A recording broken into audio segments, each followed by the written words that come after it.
Hi കൂട്ടുകാരെ, തൊട്ടാവാടി എന്തുകൊണ്ടായിരിക്കും തൊട്ടതും വാടുന്നത് എന്ന സംശയം നമ്മൾ എന്നും നമ്മളോട് തന്നെ ചോദിക്കുന്ന ചോദ്യമാണ് അല്ലേ? എന്നാൽ അറിഞ്ഞോളൂ, തൊട്ടാവാടി എന്ന പേര് തന്നെ ചെടിയുടെ പ്രത്യേകത വെളിവാക്കുന്നു. ഒന്ന് തൊടുകയോ ചൂടേൽപ്പിക്കുകയോ ചെയ്താൽ പെട്ടെന്നില വാടിത്തളരുന്നു. ഇതിന്റെ പിന്നിൽ വെള്ളത്തിന്റെ ശക്തിയാണ്. ഓരോ ഇലയുടെയും ഞെട്ടിൽ ഒരു മുഴ കാണാം. ഇതിനെ സ്ഥൂലസന്ധി എന്ന് പറഞ്ഞു വരുന്നു.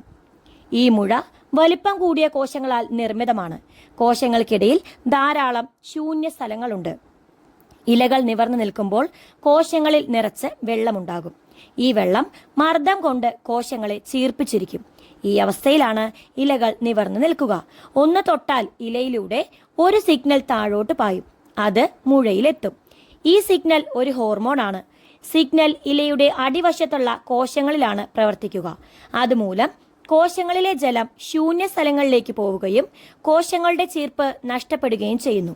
ഇവിടെ ജലമർദ്ദം കുറയുമ്പോൾ ഇല വാടിത്താഴുന്നു.